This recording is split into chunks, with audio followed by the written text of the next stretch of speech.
প্রশ্ন কিন্তু একাধিক রয়ে গিয়েছে এদের মনে। আমি সরাসরি আলিপুরের ট্রেজারি বিল্ডিং এ চলে যাব। পার্থপ্রতিম ঘোষ রয়েছেন আমাদের সঙ্গে। পার্থ, একদিকে এরা লিখিতভাবে অন ডিউটির দাবি জানাচ্ছিলেন, শনিবার আমরা দেখেছি, তার পাশাপাশি নিরাপত্তা নিয়ে একটা প্রশ্ন ছিল। এবার যখন এনুমারেশন ফিজিক্যালি তারা হাতে পাচ্ছেন, তখনও কি সংশয় থেকেই যাচ্ছে? কালকের থেকে একবারে বিএলওদেরকে ময়দানে নামতে হবে এবং কালকের থেকে 1 মাস বাড়ি বাড়ি গিয়ে সেক্ষেত্রে এনুমারেশন ফর্ম ডিস্ট্রিবিউশন এবং কালেকশন সেটা করতে হবে। এবং তার আগে আজকে আলিপুর ট্রেজারি বিল্ডিং, সেখানে ইতিমধ্যে দেখতে পাচ্ছ যে এনুমারেশন ফর্ম সেটা এসে গেছে এবং বিএলওরা তারা এসে পৌঁছে গেছে ইতিমধ্যে আলিপুরে এবং তারা একেবারে রীতিমতো প্রস্তুতি নিয়ে এসছে। হ্যাঁ, আমরা একদম প্রস্তুতি নিয়ে এসেছি। আমরা আশা করছি আমাদের আগামী দিনের যে দাবিটা আমাদের গত দিনের ছিল সেটা আজকে হয়তো পূরণ হবে। আমরা একটা সুষ্ঠুভাবে যাতে কাজ করতে পারি তার জন্য সরকার নিশ্চয়ই ভাববে আমাদের কথা। অন্তত 1 মাসের যদি অন ডিউটি পাই, তো স্কুল যদি আমাদের একটু ছাড়ে, তাহলে আমরা কাজটা ভালোভাবে করতে পারবো। যে বিষয়টা সিকিউরিটির বিষয়টা,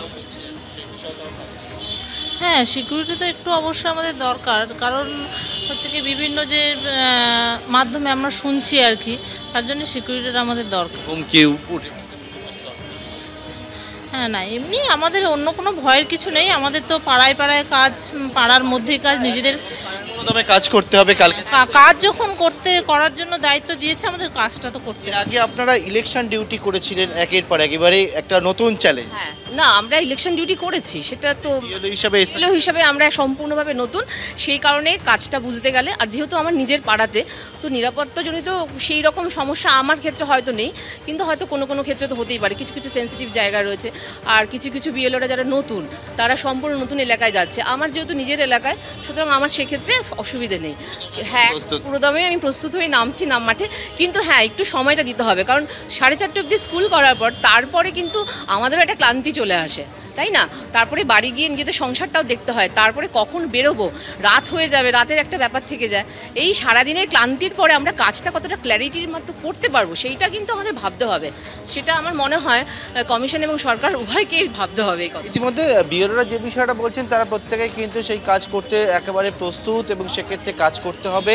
এবং পাশাপাশি হচ্ছে যে বিষয়টা, সেটা হচ্ছে আজকে আলিপুর ট্রেজারি বিল্ডিং, সেখানে বিএলওরা ইতিমধ্যে এসছেন এবং তারা যে বিষয়টা বলছেন যে তারা আগের দিনকে বেশ কিছু বিষয় তারা উপস্থাপন করেছিলেন, তারা কাজ করবেন। তার আগে যিনি ইআরও রয়েছেন, ইআরওর সঙ্গে তারা আবার একটা আলোচনা করছেন, কারণ আগের দিনে ডেপুটেশন দিয়েছিলেন, সেই ডেপুটেশন সংক্রান্ত বিষয় এবং তার পরবর্তীকালে এনুমারেশন ফর্ম নিয়ে তারা পৌঁছে যাবেন এবং তাদের যে বিএলও অ্যাপ কীভাবে কী কাজ করবে, তাদের মনে বেশ কিছু প্রশ্ন রয়েছেন, সেই প্রশ্নের তারা উত্তর জানতে চাইছেন। এবং কালকের থেকে যে ডিস্ট্রিবিউশনের কাজ, তারপর কালেকশনের কাজ, এবং প্রত্যেক বাড়িতে 3 বার করে যেতে হবে এবং অনলাইনে যখন কারোর কাছে কোনো রকমভাবে যে তথ্য উঠে আসবে, সেই তথ্যের উপর ভিত্তি করে যে বিষয় ট্রেনিংয়ে বলা হয়েছে সেই বিষয়টা আরও জেনে নেওয়া, এই সমস্ত কাজগুলো কিন্তু শেষ দফা আরেকবার করছেন এবং এনুমারেশন ফর্ম কালেকশনের কাজ সেটা কিন্তু হবে কিছুক্ষণের মধ্যে। একদম এসআইআর এর যে অত্যন্ত গুরুত্বপূর্ণ ভূমিকা পালন করবেন বিএলওরা, ইতিমধ্যেই তাদের প্রশিক্ষণ তো শেষ হয়ে গিয়েছে, আর আজকে তারা এনুমারেশন ফর্ম হাতে পাচ্ছেন।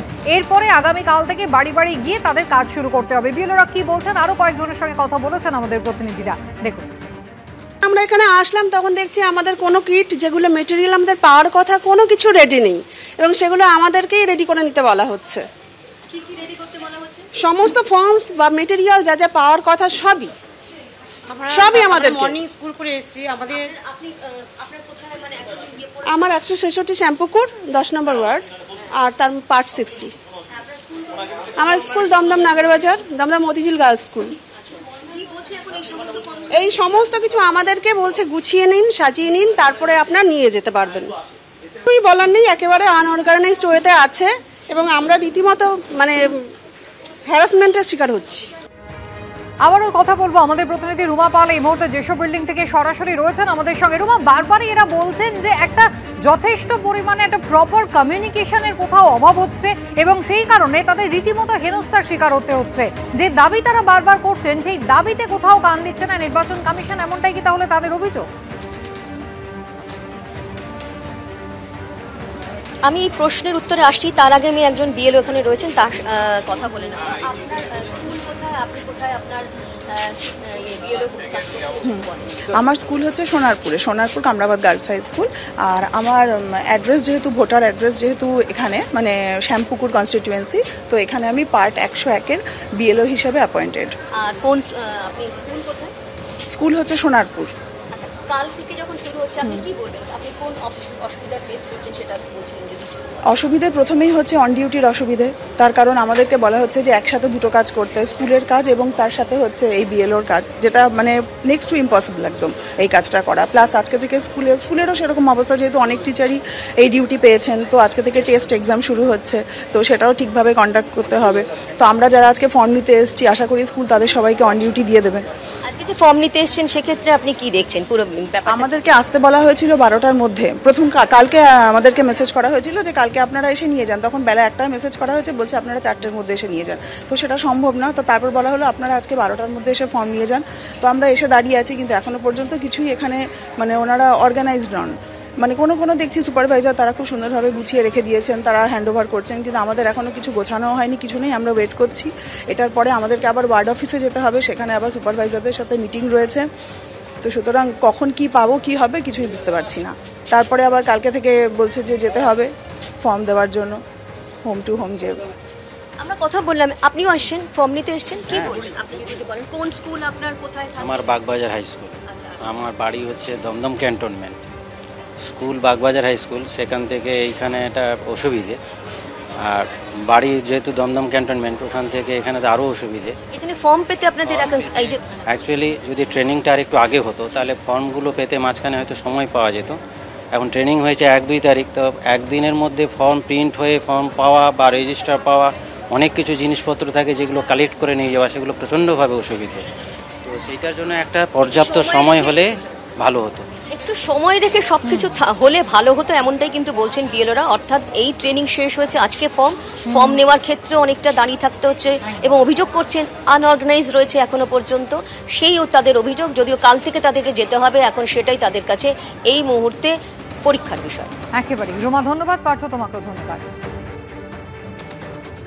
গোটা বাঙালি জাতিকে বাংলাদেশি রোহিঙ্গা বলে অপমান করতে চাইছে বিজেপি।